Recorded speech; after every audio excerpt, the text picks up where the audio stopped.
اگر آپ ان 5 حالتوں میں خاموش رہتے ہیں اور کچھ نہیں کرتے تو اس دنیا میں آپ سے بڑا بیوقوف کوئی نہیں۔ 5 قسم کے حالات میں کبھی بھی خاموش نہ رہیں۔ جب کوئی آپ کے دین اور آپ کے نبی کی توہین کر رہا ہو تو اس وقت کبھی بھی خاموش نہ رہیں، بلکہ اپنے نبی کی ناموس کی خاطر نکلیں۔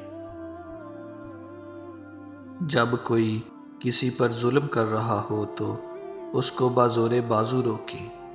اگر یہ نہ ہو سکے تو کم از کم اپنی زبان سے کچھ بول دیں، لیکن خاموش نہ رہیں۔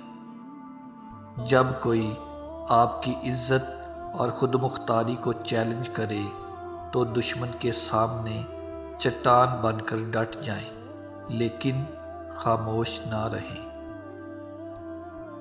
جب کوئی حق کی بات کر رہا ہو تو حق کے ساتھ کھڑے ہو جائیں اور باطل کا مقابلہ کریں، لیکن خاموش نہ رہیں۔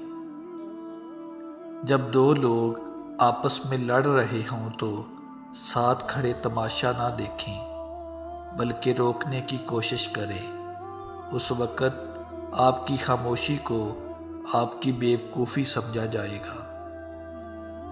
ان 5 حالتوں میں خاموش رہنے والا، نیوٹرل رہنے والا خود کو مسلمان کہلانے کے قابل نہیں، کیونکہ مسلمان اپنی غیرت و عزت اور اپنے نبی کی ناموس کے لیے مر مٹ جاتے ہیں۔ رات کی خاموشی کے آنسو کسی ضدی بچے کی طرح اپنے رب کی بارگاہ میں بات منواتے ہیں، اور اللہ اس لاڈلے کی بات کبھی رد نہیں کرتا۔ جب انسان پر اچھا وقت آتا ہے تو وہ بھولنے والی چیزوں میں سب سے پہلے اپنی اوقات بھولتا ہے۔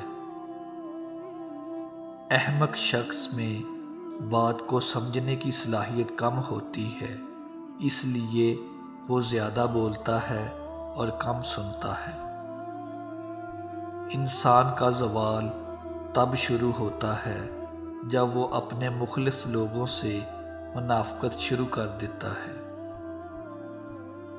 سانپ کے بچے بھی سانپ ہوتے ہیں جو اپنی فطرت پر ہی پروان چڑھتے ہیں۔